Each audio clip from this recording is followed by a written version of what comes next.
बाबू जी का जो जन्म है वो जोधपुर जिले के अंदर एक गांव पड़ता है कोलूमंड, वहां पर हुआ था। बर्थ पैलेस, इनके जो पिताजी थे उनका नाम था धांधल जी, इनकी जो मम्मी थे उनका नाम था कमला दे।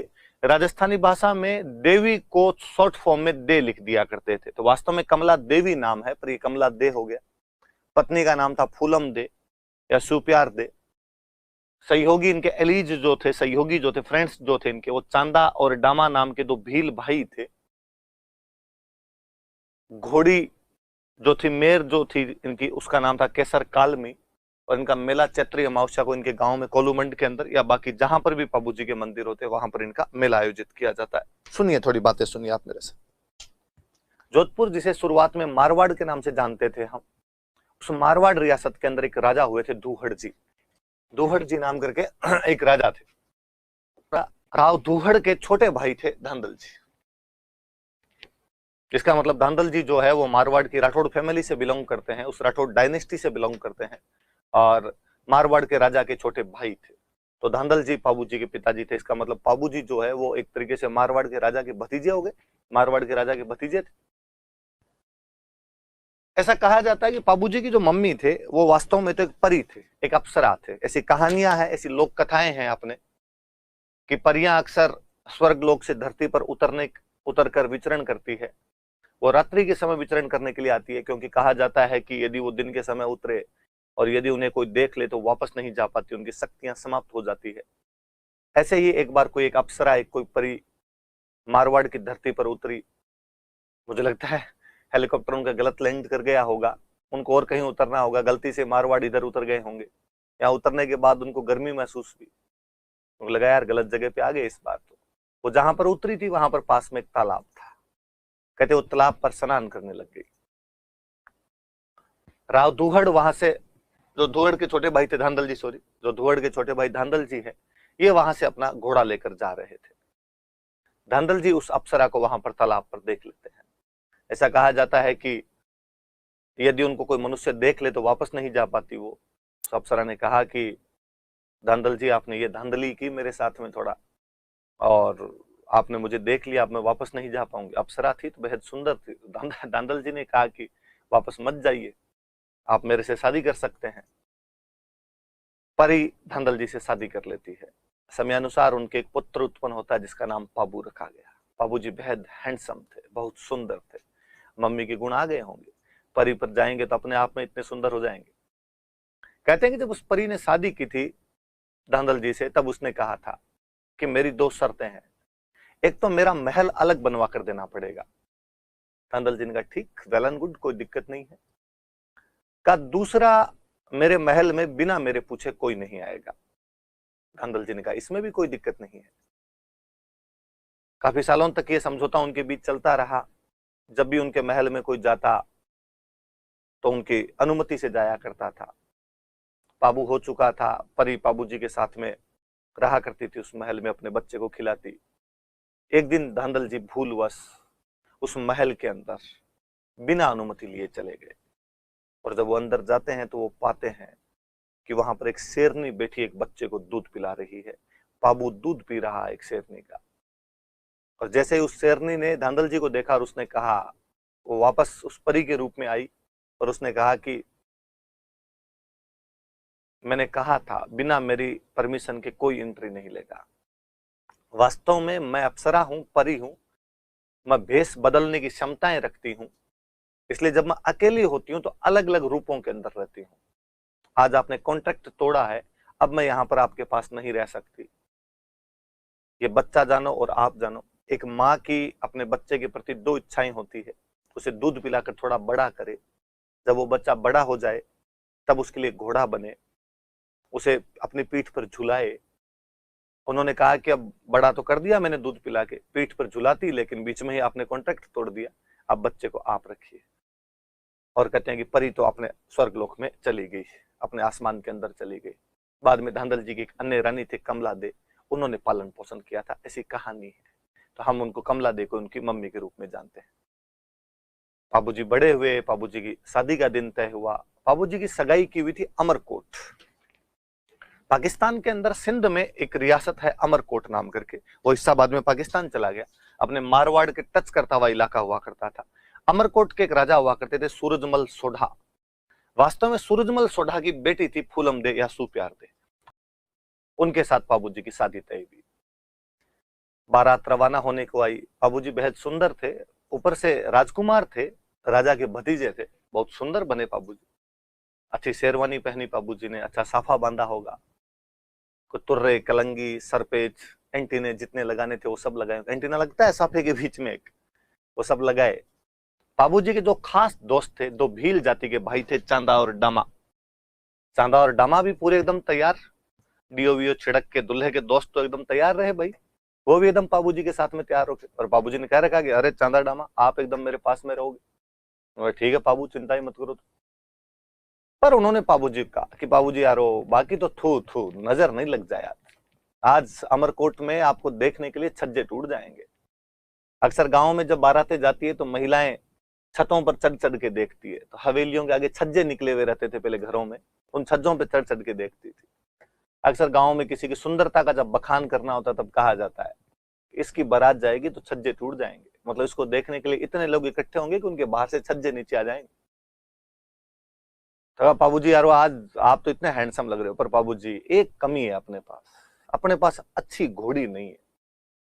और बिना अच्छी घोड़ी के बींद किस बात का अच्छा लगे? दूल्हा तो तभी ओपे जब घोड़ी बहुत अच्छी हो। बाबूजी ने कहा यार अब घोड़ी तो जो है वही लेनी पड़ेगी, और तो अपने क्या कर सकते हैं। इनके गांव कोलूमंड में एक चारण जाति की महिला रहा करते थे, देवल। देवल नामक एक चारण जाति की महिला थे।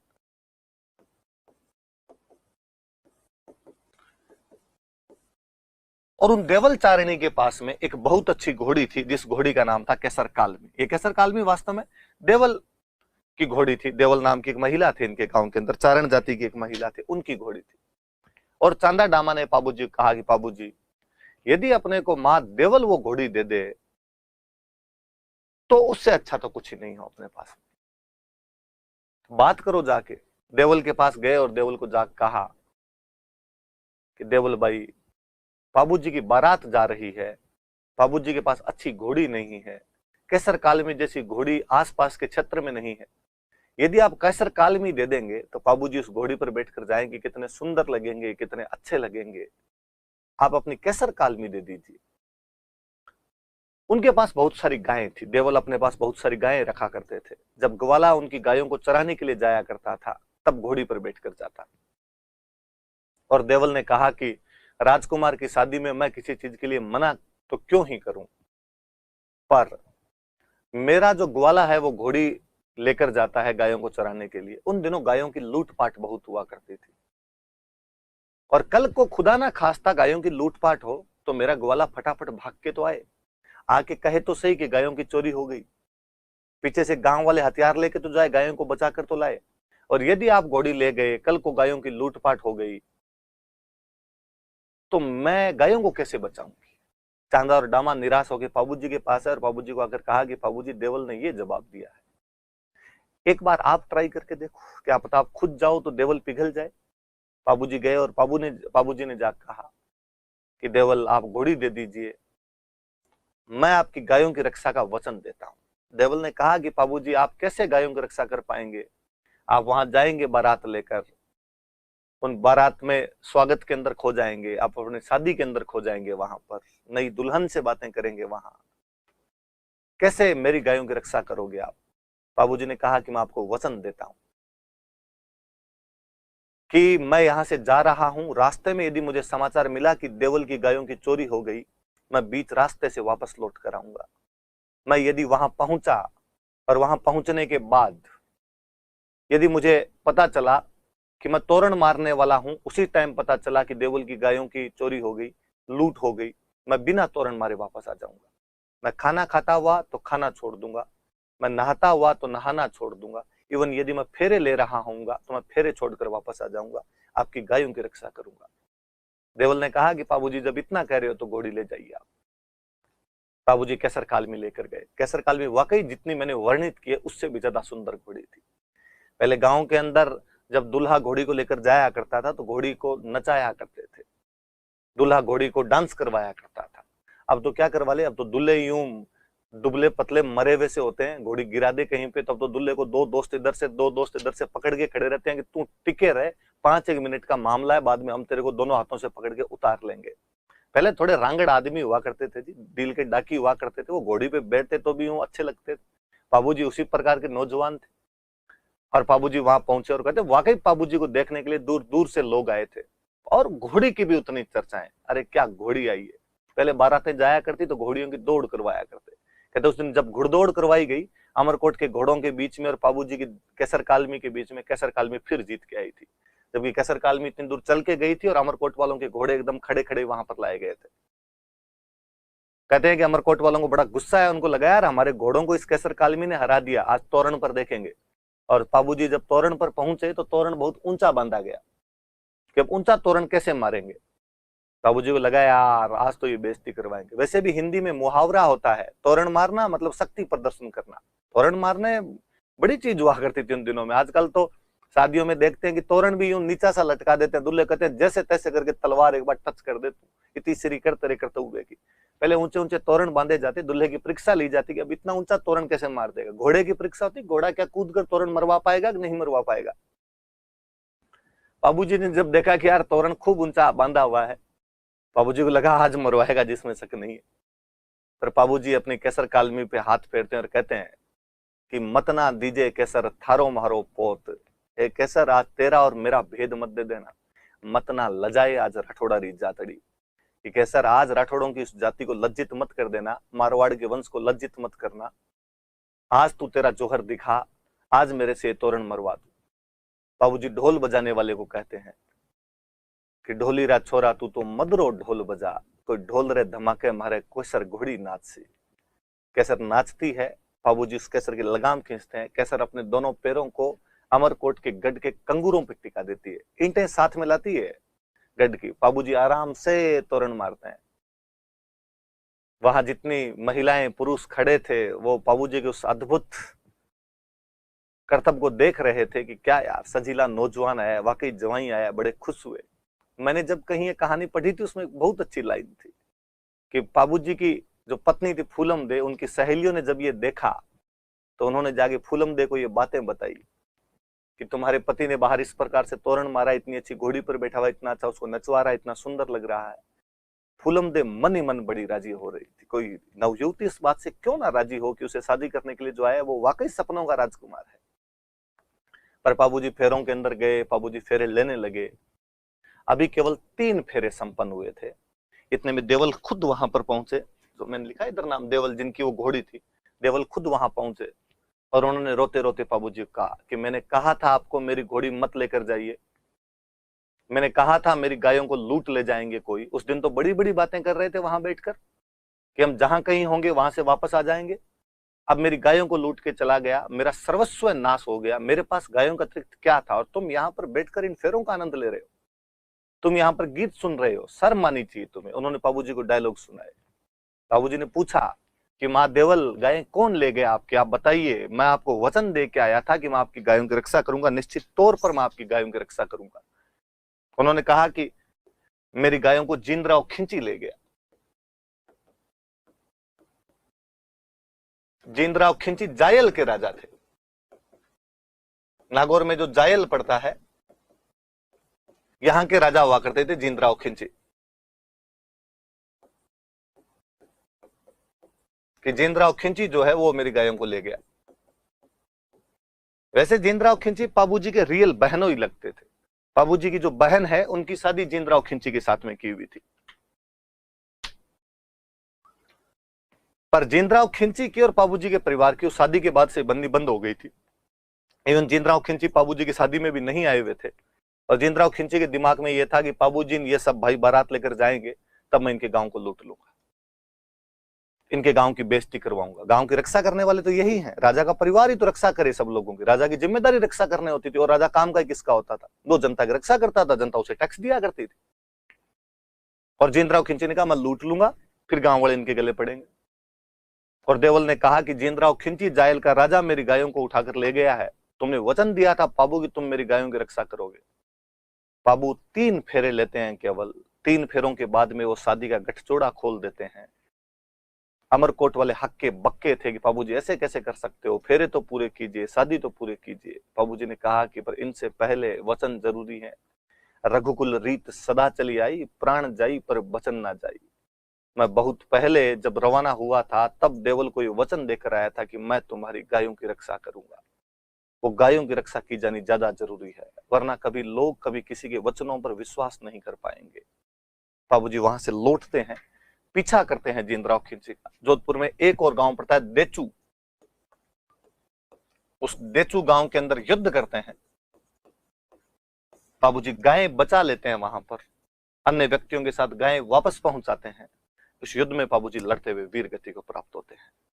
हम एक उस योद्धा को जो गायों की रक्षा के लिए लड़ता हुआ शहीद हो गया था, हम एक उस योद्धा को जो अपने वचनों की रक्षा के लिए लड़ने के लिए उतारू हो गया था, हम एक ऐसे योद्धा को जो शादी में फेरों के बीच से भी उठकर आ गया था, उसे लगा कि कर्तव्य से बढ़कर कुछ नहीं होता है, उसे लोक देवता के रूप में पूछते हैं। उन्हीं बाबूजी के बारे में हम पढ़ रहे हैं। 3 फेरों के बाद बाबूजी आ गए थे वापस।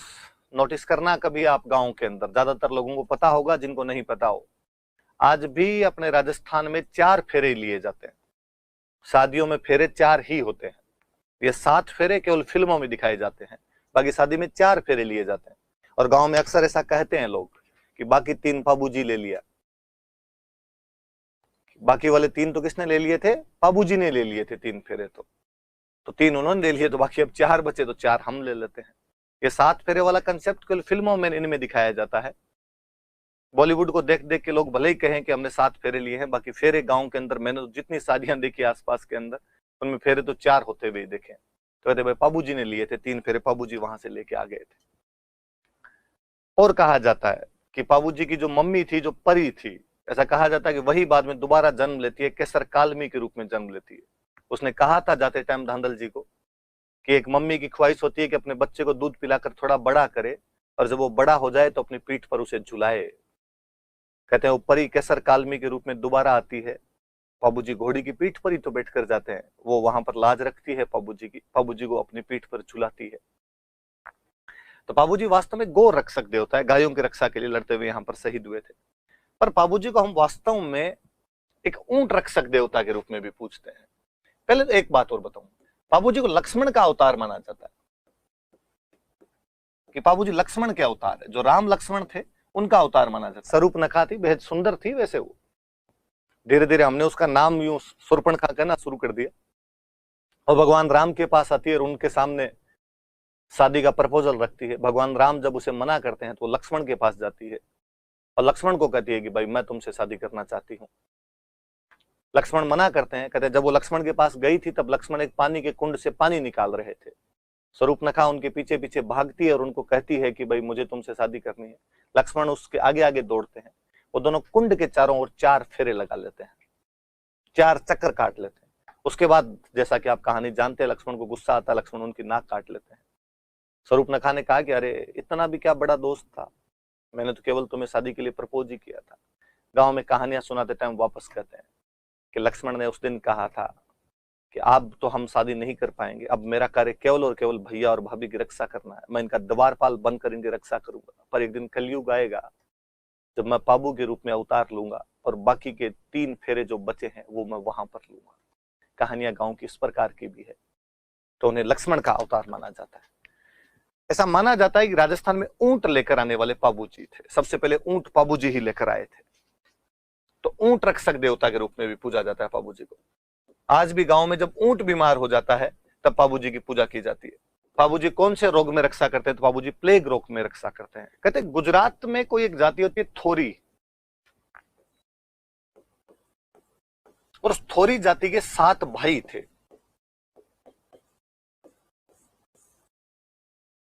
थोरी नाम की एक जाति होती है और उस थोरी नाम की जाति के 7 भाई थे।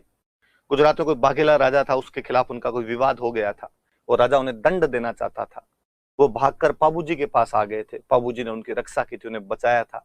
उस राजा को उन्हें कुछ भी नहीं करने दिया था। बाबूजी की जो फड़ है वो भील जाति के भोपे जो है वो रावण हत्ता वाद्य यंत्र के साथ गाते हैं। परिवार हुआ करते थे गांव के अंदर, खेतों में काम करना पड़ता था, रात बिरात खेतों के अंदर रहा करते थे। सांप बहुत ज्यादा आया करते थे उन सांपों से बचने के लिए व्यक्ति ने एक ऐसे तारणहार की कल्पना कर ली जो उन्हें हमेशा बचाता है, और वो गोगा जी महाराज थे। इसलिए उसने जगह जगह गोगा जी महाराज के मंदिर बना दिए। क्योंकि पश्चिमी राजस्थान के अंदर खेजड़ी का पेड़ बहुतायत के अंदर पाया जाता है, उसने खेजड़ी के नीचे अपने देवता की पूजा करनी शुरू कर दी। हमारे लोक देवता इस मामले में भी बहुत अच्छे कि उन्होंने कोई यूं नहीं मांगा कि हमारे बहुत बड़े बड़े मंदिर बनाए जाएं। मैं अक्सर गांव में देखता हूं कि 3 ईंटों को यूं जोड़कर त्रिभुजाकार आकृति के अंदर उनका मंदिर बना लिया जाता है। जैसा जो कुछ चूरमा, पतासा, मखाना जो कुछ मिले उनके प्रसाद चढ़ा दिए जाते हैं, और वो जो पत्थर वाला देवता है वो उसी के अंदर राजी हो जाता है कि देवता तो बासणारा भूखा है, तो बस उसी में भगवान राजी हो जाते हैं और लोगों को लगता है कि भगवान हमारी रक्षा करेंगे। तो खेजड़ी के पेड़ के नीचे गोगा जी के बहुतायत के अंदर मंदिर बनाए गए। आपको शायद सबसे अधिक किसी लोक देवता के मंदिर मिलेंगे तो गोगा जी के मिलेंगे। जठे जठे खेजड़ी, बठे बठे गोगो। ये मेड़ी, थान, ये स्थान के सूचक हैं। ऐसा नहीं होता कि गोगा जी का मंदिर ही थान कहलाता है, हर देवता का मंदिर ही थान ही कहलाता है। और विशेष बात तो यह है कि ये शब्द स्थान है। जैसे पीपल और नीम होते हैं, वैसे खेजड़ी का पेड़ होता है। पश्चिमी राजस्थान में बहुतायत से खेजड़ी का पेड़ पाया जाता है कि मेड़ी बना दी गई। हमने धीरे धीरे उस शब्द को धुर मेड़ी तक लेके आ गए। बाकी धड़ मेड़ी है, जहां पे सिर गिरा वो शीर्ष मेड़ी, जहां पे धड़ गिरा वो धड़ मेड़ी। दो बस सीधी सीधी सी बातें हैं कि एक जगह शीर्ष मेड़ी है क्योंकि यहाँ पे सिर गिरा था ददरेवा में, जो उनका खुद का गांव था। कहते वहां से वो युद्ध करते करते बिना सिर के, ऐसी खूब सारी अपने कहानियां योद्धाओं के बारे में, जो बिना सिर के लड़ लिया करते थे। कबंदी काली लड़ा करता था उनका, धड़ लड़ा करता था उनका। तो उनका जो धड़ था वो बाद में जाके कहां पर गिरा आपके, वो जाके गिरता है गोगा मेड़ी के अंदर, इसलिए वो धड़ मेड़ी हो गई और वो शीर्ष मेड़ी होगी। खिलेरियों की ढाणी जालोर के अंदर एक जगह पड़ती है, वहां पर एक गोगा जी का छोटा मंदिर बना हुआ। अक्सर छोटे कमरों को ओल्डी बोलते हैं, इसलिए उसका नाम पड़ गया गोगा जी की ओल्डी। तो ये ध्यान रखा जाए, गोगा जी की ओल्डी। मैं दो एक बातें और बताता हूं आपको। एक तो ये जो गोगा मेड़ी वाला मंदिर है, इसकी मैं बात करता हूं थोड़ी सी। अगले पेज पे चलता हूं। जो गोगा मेड़ी का मंदिर है,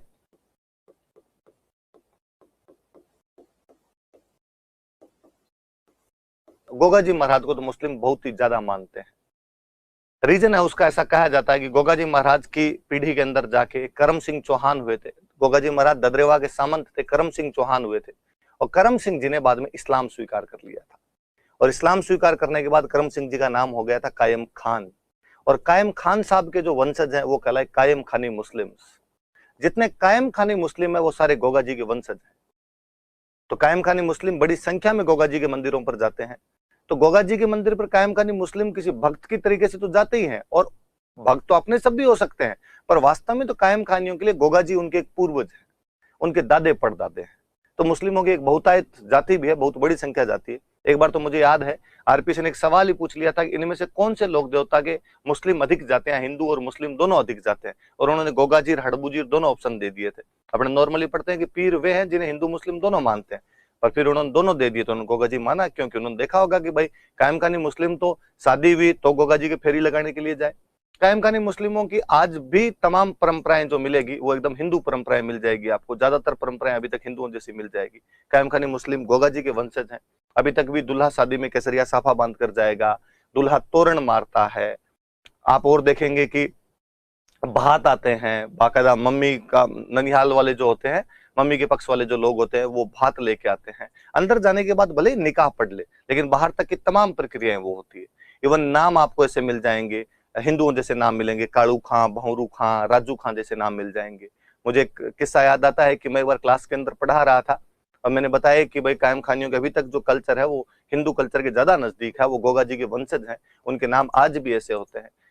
एक स्टूडेंट खड़ा हुआ और उसने कहा कि सर आपने तो ये नाम बताए, कालू खां, भौरू खां, राजू खां, मेरे दादाजी का नाम ठाकुर लक्ष्मण सिंह चौहान है, अभी तक भी उनका नाम यही, जबकि हम कायम खानी मुस्लिम है। तो वो कल्चर भी पूरी वही है, तो वो दिखता भी है। मंदिर के निर्माण में भी वो चीज दिखती है कि उन भक्तों ने जब मंदिर बनवाए होंगे तो वो जरूर मकबरे शैली के अंदर बनवा दिए गए होंगे। बिस्मिल्लाह का मतलब होता है श्री गणेश करना, तो श्री गणेश बिस्मिल्लाह। तो आपने किसी, जैसे आप नया रजिस्ट्री शुरू करते हो लिखते हो श्री गणेश, तो बिस्मिल्लाह किया जाए तो श्री गणेश किया जाए, तो उस तरीके से किसी ने लिख दिया होगा, अपने याद रखा जाए। कोई पूछेगा कि कौन से एक लोक देवता का मंदिर मकबरा शैली में बना हुआ है, कौन से एक मंदिर में बिस्मिल्लाह लिखा हुआ है, तो गोगा मेड़ी के मंदिर में ये सब बातें। कायम खानियों वाली मैंने बात बताई दी इस वजह से है। कायम खानी वाकई रामदेव जी तंवर उंडू काश्मीर बाड़मेर के अंदर एक जगह पड़ती है, वहां पर जन्म हुआ था। अजमाल जी इनके पिताजी थे, जो कि वास्तव में पोकरण के सामंत हुआ करते थे। मम्मी का नाम था मीणा दे और पत्नी का नाम था नेतल दे। हालांकि मुझे ये पढ़ाते हुए कई बार बड़ा अजीब लगता है कि हमें हमारे लोक देवता भी पढ़ने पड़ते हैं। कितना बुरा समय आया है कि हम हमारे महापुरुषों के बारे में जानते भी नहीं है, हम हमारे महापुरुषों के बारे में ध्यान भी नहीं रखते हैं। यदि कोई बच्चा थोड़ा सा गांव के अंदर ध्यान दे ले, थोड़े से गीत सुन ले, तो भी मम्मी पापा के नाम तो कम से कम याद ना ही करने पड़े। क्योंकि सर बचपन से एक रामदेव जी महाराज का भजन सुनते थे और उसके अंदर बार बार आया करता था कि घणी रे ओ खम्मा अजमाल जीरा कंवरा, वो तो मेणा दे रो लाल, वो तो नेतल रो भरतार। कि अजमाल जी का कुंवर था, मेणा दे का लाल था, वो नेतल का भरतार था। सब चीजें आती है पर हम ध्यान नहीं देते, चूंकि तो अब याद करने पड़ेंगे। पिताजी का नाम अजमाल जी था, मम्मी का नाम मीणा दे था, पत्नी का नाम नेतल दे हुआ करता था इनकी। नेतल दे अमरकोट के दलेल सिंह सोढ़ा की पुत्री थी। मतलब कुल मिला के पाबू जी और रामदेव जी दोनों की शादी तो अमरकोट हो रखी थी। मंदिर इनका रूणीचा है, रामदेवराम है। जैसे हम पढ़ रहे थे कि पाबूजी महाराज का मंदिर कोलूमंड जो उनका गांव है वहीं पर है, इनका मंदिर यहाँ रूणीचा और रामदेवराम। ऐसा क्यों? तो कहते हैं यहाँ पर रामदेव जी ने समाधि ली थी। हिंदुओं में पहले यह भी एक परंपरा हुआ करती थी कि संत पुरुष जो हुआ करते थे वो अपने समय को अंतिम जब जानते थे कि अब हमारा अंतिम समय आ चुका है, उस समय खड्डा खोदकर उसमें बैठ जाया करते थे, समाधि ले लिया करते थे। तो रामदेव जी ने समाधि ली थी। कहते हैं उन्होंने भाद्रपद शुक्ल एकादशी को समाधि ली थी और भाद्रपद शुक्ल द्वितीया को उनका जन्म हुआ था। तो उनका उंडू काश्मीर में जब जन्म हुआ था उस दिन जो तिथि थी वो तो थी भाद्रपद शुक्ल द्वितीया, और जब उन्होंने समाधि ली थी उस दिन जो दिन था वो था भाद्रपद शुक्ल एकादशी। इसलिए वो मेला द्वितीया से लेकर एकादशी तक चलता है। तो रामदेव जी का जब जन्म हुआ था उंडू काश्मीर में, तब वो कहते हैं कि भाद्रपद शुक्ल द्वितीया के दिन हुआ था। ये आज शायद आज नहीं, अभी तो भाद्रपद लगा है। तो कृष्ण पक्ष शुरू हुआ तो कृष्ण पक्ष की द्वितीया, अभी अब आगे आएगा तो शुक्ल पक्ष की द्वितीया आ जाएगी 15 दिन बाद में। तो 15 दिन बाद के अंदर रामदेव जी वाला मेला यहाँ से शुरू हो जाएगा। तो भाद्रपद शुक्ल द्वितीया से लेके भाद्रपद शुक्ल एकादशी, तो देख लो द्वितीया से एकादशी मतलब दूसरे दिन से 11वें दिन तक 10 दिन तक ये मेला वहां पर चलता रहेगा। दूसरे दिन से 11वें दिन तक लेकर ये मेला वहां पर रहेगा। इतनी भीड़ होती है, इतनी भयंकर भीड़ होती है, इतने पैदल यात्री आप किसी मेले में नहीं पाते जितने इस मेले के अंदर पाते हैं। अक्सर गानों में आता है, थाने तो ध्यावे आखो मारवाड़ जी, आखो गुजरात जी। मारवाड़ी में आखो शब्द का मतलब होता है पूरा, संपूर्ण। आपको तो पूरा मारवाड़ धोखता है, आपको तो पूरा गुजरात धोखता है। जब इतने पैदल लोग आएंगे तो कितनी भीड़ लगती होगी यहाँ पर। हम इस मेले को मारवाड़ का कुंभ कहते हैं। ये जो मेला है ये मारवाड़ का क्या कहलाता है? कुंभ कहलाता है। रामदेव जी महाराज के जो गुरुजी हैं उनका नाम है बालीनाथ जी। और बालीनाथ जी महाराज का जो मंदिर है ना भाई, वो जोधपुर में एक पहाड़ी पड़ती है मसूरिया, उस मसूरिया पहाड़ी पर इनका मंदिर है। आप जयपुर से जब जोधपुर जाएंगे तो जोधपुर में घुसने से पहले ये मसूरिया हिल आएगी। रामदेव जी ने बुक कौन सी लिखी थी? तो रामदेव जी का बुक का नाम क्या है? 24 बाणियां। अक्सर हम पढ़ते हैं कि रामदेव जी के झंडे को नेजा कहा जाता है। आरपीसी क्वेश्चन और पूछती है कि रामदेव जी का झंडा नेजा कहलाता है। पूछा हुआ सवाल है ये, कोई थर्ड ग्रेड के एग्जाम में पता नहीं किसमें कि कौन से लोक देवता का झंडा नेजा कहलाता है। मुझे लगता है यार आप ऐसे कैसे कर सकते हो? नेजा का मतलब ही झंडा होता है। नेजा का मतलब ही क्या होता है? झंडा होता है। अब भारत देश का जो झंडा है वो भी नेजा है, बाकी देवताओं के झंडे होते हैं वो भी नेजा ही होते हैं। किसी भी झंडे को नेजा ही बोलते हैं। अपने तो यहाँ पे खूब सारे दोहे हैं, पग पग नेजा फाड़ियान, पग पग पड़ी ढाल, बीबी पूछे खान शून, जग किता जगमाल। रामदेव जी के समकालीन नहीं, यहाँ पे मल्लीनाथ जी, आगे मैं एक लोक देवता और पढ़ूंगा, मल्लीनाथ जी लोक देवता हुए थे जिनका बेटा जगमाल एक बार गुजरात के राजा के साथ लड़ाई करता है और उसमें गुजरात के राजा के जो सैनिक थे उन सबको भागना पड़ा था, उनके झंडे छीन लिए गए थे, यहाँ पे उनकी ढालें तोड़ दी गई थी। यहाँ पे कहते उसमें जगमाल की तरफ से भूत लड़े थे, भूत आए थे खूब सारे, जगमाल के भूत दोस्त थे वो लड़े। और हर भूत जब किसी सैनिक को पीट रहा तब कह रहा था ले जगमाल पीट रहा है, ले जगमाल पीट रहा है। इसलिए सारे सैनिक जब पिट पिटा के घर पहुंचे उनकी बीवियों ने पूछा, कह रहे इतना किसने ठोका, आज मुंह सुजा सुजा के आए हो? कहा जगमाल ने पीटा। दुआ है उस पे, पग पग नेजा फाड़ियान, पग पग पड़ी ढाल, बीबी पूछे खान शून, जग किता जगमाल। जगह जगह झंडे फटे हुए थे, जगह जगह ढालें गिरी हुई थी। बीवियां अपने खानों से पूछ रही कि कितने जगमाल थे, सारे जगमाल से कैसे पिट गए? पर हम पढ़ते हैं इतने सालों से कि रामदेव जी का झंडा नेजा है। आरपीसी पूछती है तो अपने भी याद कर लिया जाए, वरना हिंदी में एक अच्छा रहेगा आपके, हिंदी में झंडे के जब पर्यायवाची याद करोगे तो एक नेजा भी याद कर लोगे। अगले वाले पे मुझे और बड़ी अजीब सा हंसी आती है कि हम अक्सर इतने सालों से पढ़ते हैं कि रामदेव जी के घोड़े को लीलो कहते हैं। राजस्थान में हर घोड़े को लीलो ही कहते थे। इवन महाराणा प्रताप के घोड़े का नाम चेतक था, हमें पता है, उसके बावजूद आपने छोटी क्लासों में गीत गाया होगा, लीला घोड़े रो असवार मारो मेवाड़ी सरदार राणा सुन तो जाइए रे, वहां पर भी लीला है। तेजाजी महाराज आगे हम पढ़ेंगे, उनकी घोड़ी है तो लीलन हो गई। अपने यहाँ पे घोड़ों को लीला करने का रिवाज ही था। और मैं बताऊं, अपने लीला रंग हरे को बोलते हैं, मारवाड़ी भाषा में लीलो मतलब हरा है। अब सावन के महीने में जब हरी घास फूस हो जाती है तो गांव वाले कहते हैं हाँ मैं लीलो हुआ, पशुओं के खाने के लिए हरा चारा हो गया, लीला हो गया। और याद दिलाऊं मैं, आप इस बरसात वाले सीजन के अंदर जब छोटे बच्चे थे तब आप खेले होंगे, एक हरे रंग का कीट पतंगा उड़ता हुआ आया करता था, और बच्चे थे तब उनके पीछे भागते थे कि रामदेव जी रो घोड़ो आयो, रामदेव जी रो घोड़ो आयो। तो रामदेव जी घोड़ा किस रंग का होता था? हरे रंग का होता था। हरा मतलब लीला होता है, तो नाम ही हमने लीलो घोड़ो बना दिया। तो अक्सर ही अपने घोड़ों को लीला ही कहा जाता था, गीतों में गाया गया, इसलिए पूछना शुरू कर देते हैं। अगला और जोरदार चीज है कि इनके जागरण को जम्मो कहते हैं। जितने जागरण होते हैं उन सबको जम्मो कहते हैं। पर चूंकि आरपीसी पूछती है, अपने को याद करना पड़ता है, अपने को 2 नंबर लेने से मतलब होता है। तुम दिन को अगर रात कहो, हम रात कहेंगे, वो बड़ा फीलिंग है। इनके मेघवाल भक्तों को रिक्शा कहते हैं। जिस प्रकार बाबू जी के जो भक्त होते हैं वो भील जाति के लोग होते हैं, रामदेव जी के जो भक्त थे वो मेघवाल जाति के लोग ज्यादा होते हैं, उनको रिक्शा कहा जाता है। इसे रिक्शा का नॉर्मल मीनिंग होता है ऋषि, संत टाइप के लोग, ऋषि टाइप के लोग। जो भक्त होंगे वो अपने आप संत टाइप का आदमी होगा, शांत चित्त रहने वाला बंदा होगा, तो उनको रिक्शा कहने लगे। बाकी रिक्शा का नॉर्मल मीनिंग ऋषि होता है। मुझे याद आता है राजस्थानी भाषा के बारे में एक और अच्छा दुआ है कि दीधा निज गुण देवता रिखिया दी आशीष, जिन दिन सिरजी मुर्दरा सोनी नयो शीस। कि दीधा निज गुण देवता, देवताओं ने अपने गुण दिए, रिखिया दी आशीष, ऋषियों ने अपना आशीर्वाद दिया। जिन दिन सिरजी मुर्दरा, जिस दिन इस मरुधरा का सृजन किया गया, इस मारवाड़ की धरती का, इस राजस्थान की धरती का सृजन किया गया, सोनी नायो शीस, स्वयं धरती ने अपना सिर झुकाया, पृथ्वी खुद नतमस्तक हुई कि मेरा जो एक टुकड़ा मारवाड़ जो बनने जा रहा है, जिसको देवता अपने सारे गुण दे रहे हैं, ऋषि अपने सारे आशीर्वाद दे रहे हैं, तो वहां रिखिया दी आशीष साफ साफ आता है। हालांकि मैं एक दुआ और बताऊंगा आपको, इस दुआ से अगले वाला दुआ और मुझे बहुत अच्छा लगता है। अगला दुआ है कि दीदा दीदा नहीं जो देवता लूंठापन ही लीन, जो देवताओं ने नहीं दिए वो हमने जबरदस्ती छीन लिए। ऊपर वाला दुआ कहता है कि देवताओं ने गुण दिए, इस बार कहता है कुछ देवताओं ने नहीं दिए, खा गए, पर हमने छीन लिए उनसे। दीदा नहीं जो देवता लूंठापन ही लीन, इंद्र भागे आंतरैन अबलग बरखाहीन। हमने देवताओं पे चढ़ाई करके छीन लिए थे, इसलिए इंद्र हमारे डर से भाग गया, इसलिए हमारे राजस्थान में बरसात कम करता है। तो रिख्या रिख्या मतलब ऋषि होता है, पर यहाँ मेघवाल भक्तों के लिए किस शब्द का यूज में लिया गया? क्योंकि जो मेघवाल भक्त होते हैं उनको क्या कहा जाता है? उनको रिख्या कहा जाता है। और जैसे बाबूजी महाराज को हम लक्ष्मण का अवतार मानते हैं, रामदेव जी को विष्णु का अवतार माना जाता है। गांव में तो कहानियां ये सुनाते हैं कि भाई रामदेव और वीरमदेव 2 भाई थे, वीरमदेव जी बलराम के अवतार थे और रामदेव जी कृष्ण के अवतार थे। तो रामदेव जी कृष्ण के अवतार है, पर कृष्ण विष्णु एक ही बात है। अपने बोर्ड वाली बुक में विष्णु लिखा तो अपने विष्णु लिख लेते हैं। रामदेव जी को पीरों का पीर कहा जाता है। कहते हैं रामदेव जी की जब ख्याति इधर उधर बढ़ने लगी, रामदेव जी चमत्कार दिखाया करते थे, ऐसा माना जाता है, लोगों की सहायताएं किया करते थे। तो एक बार रामदेव जी के पास में 5 मुस्लिम संत आए और उन मुस्लिम संतों ने आकर कहा कि रामदेव जी, हमने सुना है कि आप चमत्कार दिखाते हो। चमत्कार दिखाने को अपनी मारवाड़ी भाषा में बोलते हैं पर्चा देना। ये भी याद रखना कि पर्चा का मतलब क्या होता है। तो पर्चा मतलब चमत्कार, मिरेकल्स।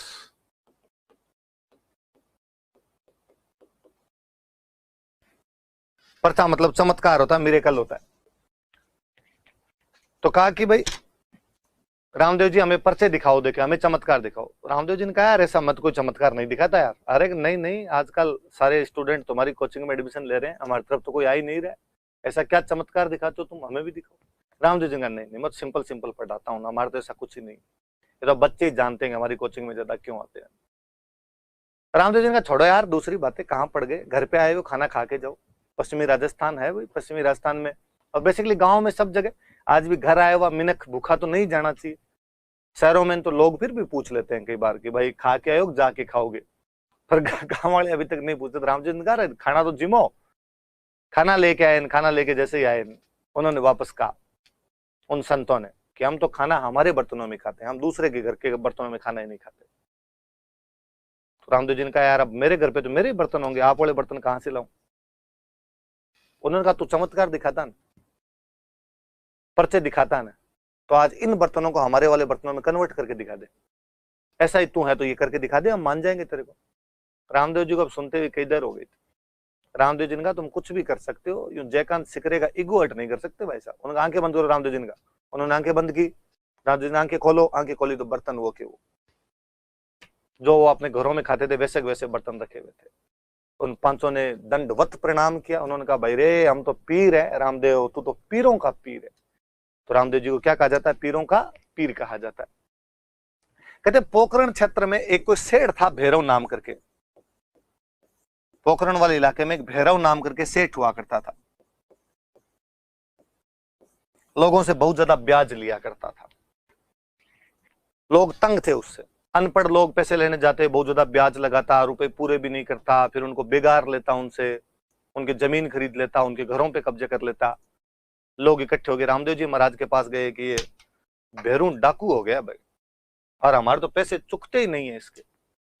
कहते रामदेव जी ने इसको उस क्षेत्र से भगाया था। भैरव नाम के क्रूर व्यक्ति का दमन किया था। वो सेठ ब्याज पे पैसे देता था। हम बाद में कहानियों में राक्षस डाकू ने इस प्रकार की बातें लेके आ जाते हैं।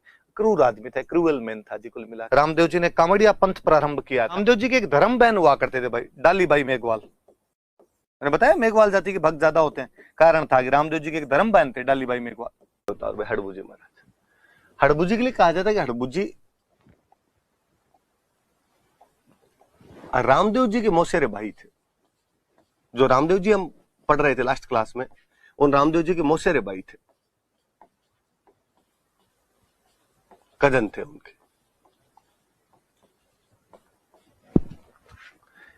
नागौर में गांव पड़ता है भुंडेल, वहां पर जन्म हुआ था।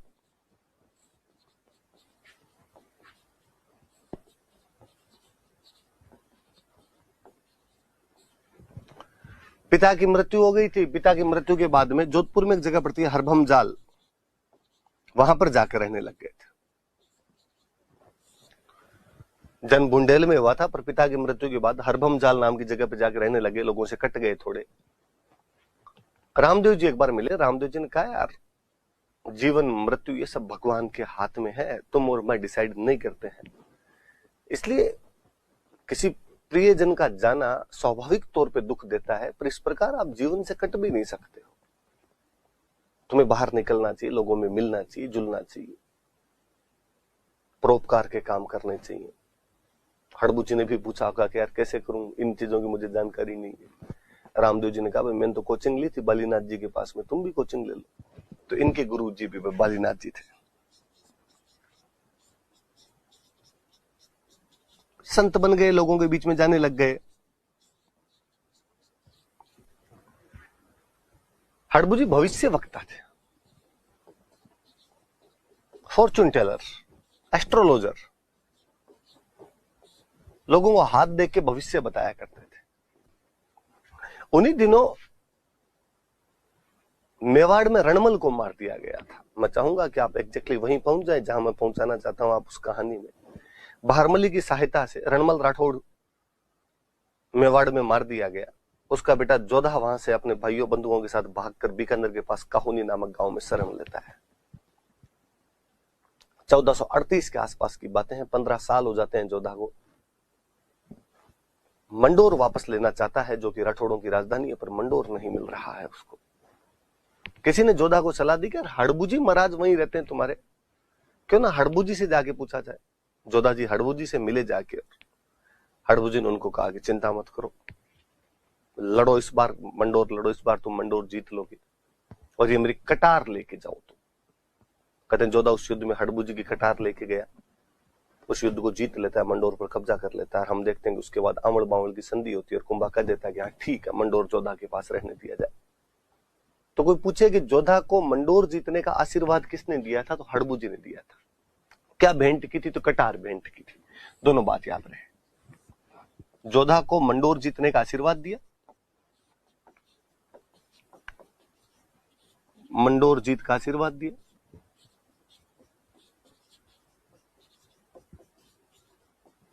और अपनी कटार भेंट की थी, डेगर।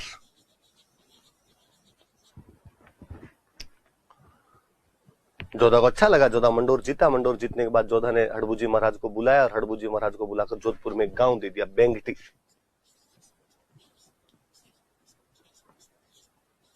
हड़बुजी महाराज यहाँ बेंगटी के अंदर जाके रहने लग गए। यहाँ पे कहते हैं कि हड़बुजी संत टाइप के आदमी थे, गायों की सेवा करते, बूढ़ी और विकलांग गायें जिनको उनके घर वाले निकाल देते। एक बैलगाड़ी ले ली उन्होंने, गांव गांव में घूमते, गांव में चारा लेके आ जाते, हरा चारा लेके आ जाते, उन गायों को खिला दिया करते थे। बेंगटी में गायों की सेवा करते थे।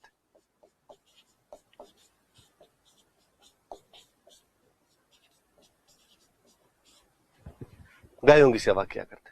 वो जब मरे तो लोगों ने उनकी जो बैलगाड़ी थी जिसमें वो चारा लेके आते थे, उस बैलगाड़ी की पूजा करनी शुरू कर दी इस बेंगटी में। बुलक कार्ड जो उनकी थी, बैलगाड़ी जो थी, उस बैलगाड़ी की पूजा करने लग गए थे लोग। गाड़ी की भाई, है ना, बैल तो मर गया था। कईयों को लगता है कि अच्छा बैल अभी तक है क्या, बैलगाड़ी की पूजा करते हैं। बैल मर गया भाई, गाड़ी की जो कार्ट है उनकी, उसकी पूजा की जाती है। बाद में जोधपुर में एक राजा बने थे अजीत सिंह, और अजीत सिंह जी ने यहाँ पे मंदिर बनवा दिया था। तो इस बेंगटी में मंदिर का निर्माण तो बाद में अजीत सिंह जी ने करवाया था। हड़बूजी महाराज की जो सवारी है, उनका जो वाहन है, वो माना जाता है सियार उनका वाहन है, विकल सियार को माना जाता है। याद रहे तमाम बातें आपके कि रामदेव जी के मौसेरे भाई थे, जन्म भुंडेल में हुआ था। पिता की मृत्यु के बाद हरभम जाल नाम की जगह पे जाके रहने लग गए थे। रामदेव जी के समझाने पर बाद में जीवनचर्या में लौटे और बलिनाथ जी को अपना गुरु बनाया। भविष्य वक्ता हुआ करते थे। जोधा जी को मंडोर जीतने का आशीर्वाद दिया, अपनी कटार भेंट की। जोधा जी मंडोर जीतने के बाद उन्हें जोधपुर में एक गांव देते हैं बेंगटी। इस गांव में वो बूढ़ी गायों की सेवा करते थे। एक बैलगाड़ी लेकर चारा मांग के लाया करते थे, चारा खिलाते गायों को। उनकी मृत्यु के बाद लोगों ने उस बैलगाड़ी की पूजा करनी शुरू कर दी। कालांतर में जोधपुर महाराजा अजीत सिंह जी ने यहाँ पर मंदिर का निर्माण करवा दिया था, और उनकी सवारी जो है वो सियार उनकी सवारी मानी जाती है। एक पंचपीरों में से एक और मेहाजी मांग लिया। नॉर्मल 3-4 सी बातें याद रखेंगे। एक तो इनका जो मंदिर है वो जोधपुर में एक गांव पड़ता है बापिणी।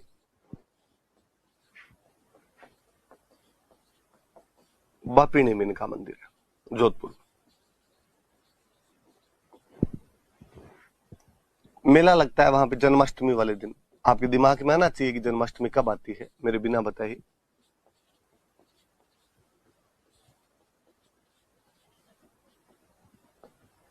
कृष्ण जन्माष्टमी को मेला लगता है इनका। इनके घोड़े को किरीड़ काबरा कहते हैं। घोड़े का नाम किरीड़ काबरा था। 2-3 बातें और सीधी सीधी। एक तो मारवाड़ में एक राजा हुए थे राव चुंडा, जिनके लिए हम पढ़ते हैं कि उन्होंने मंडोर को राजधानी बनाई थी। ये राव चुंडा के समकालीन थे, उनके कंटेम्पररी थे ये।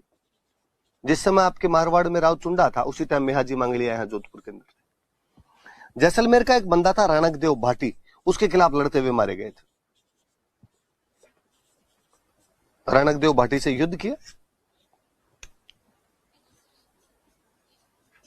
राणक देव भाटी जैसलमेर का था, उसे युद्ध किया था और उस युद्ध में शहीद हो गए थे। ऐसा माना जाता है कि उनके जो भोपाजी होते हैं, भोपाजी मतलब पुजारी, उनकी वंशवृद्धि नहीं होती, उनके बेटा नहीं होता है। वो हमेशा गोद लेके अपनी पीढ़ी को आगे बढ़ाते हैं, कि इनके भोपों की वंशवृद्धि नहीं होती।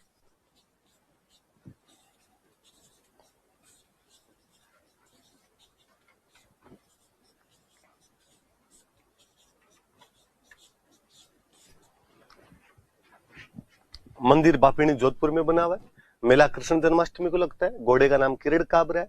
जोधपुर के राव चुंडा के समकालीन थे। राणक देव भाटी जैसलमेर के खिलाफ युद्ध करते हुए लड़ते हुए मारे गए थे, और इनके भोपों की वंशवृद्धि नहीं थी।